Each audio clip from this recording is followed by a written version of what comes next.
2019 সালে বর্ষবরণ অনুষ্ঠানে দুবাইয়ের প্রথম দেখা। ধীরে ধীরে সম্পর্কের গভীরতা বাড়ে। পরস্পরের আরও কাছাকাছি আসেন মৌনি ও সুরজ।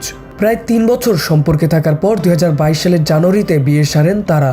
বাঙালি ও মালায়ালি দুই রীতি মেনেই হয়েছিল সেই জমকালো আয়োজন।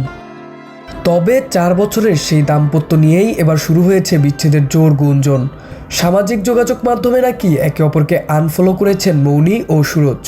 শুধু তাই নয়, মৌনির ইনস্টাগ্রাম প্রোফাইল থেকেও উধাও স্বামীর সব ছবি। বিষয়টি নজরে আসতেই নেট দুনিয়ায় শুরু হয়েছে দাম্পত্য ভাঙনের চর্চা।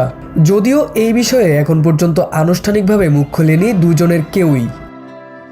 মৌনির মতো গ্ল্যামার দুনিয়ার মানুষ নন সুরজ। ভারতের বেঙ্গালুরুতে জন্ম নেওয়া সুরজ পেশায় একজন ব্যবসায়ী ও ইনভেস্টমেন্ট ব্যাংকার। দীর্ঘদিন দুবাইয়ে কাজ করেছেন তিনি। ব্যক্তিগত জীবন বরাবরই আড়ালে রাখতে পছন্দ করতেন এই দম্পতি। শুধু ব্যক্তিগত সম্পর্ক নয়, ব্যবসায়িক অংশীদারও ছিলেন মৌনি ও সুরজ। 2022 সালে তারা চালু করেন একটি অ্যাডটেক প্ল্যাটফর্ম। পরে 2023 সালে মুম্বাইয়ে শুরু করেন বিলাসবহুল রেস্তোরাঁ বদমাশ। ব্যক্তিগত জীবন নিয়ে গুঞ্জন চললেও ক্যারিয়ারের ব্যস্ত সময় পার করছেন মৌনি। সামনে মুক্তি পাবে তার নতুন সিনেমা হ্যায় জওয়ানি তো ইশক হোনা হে।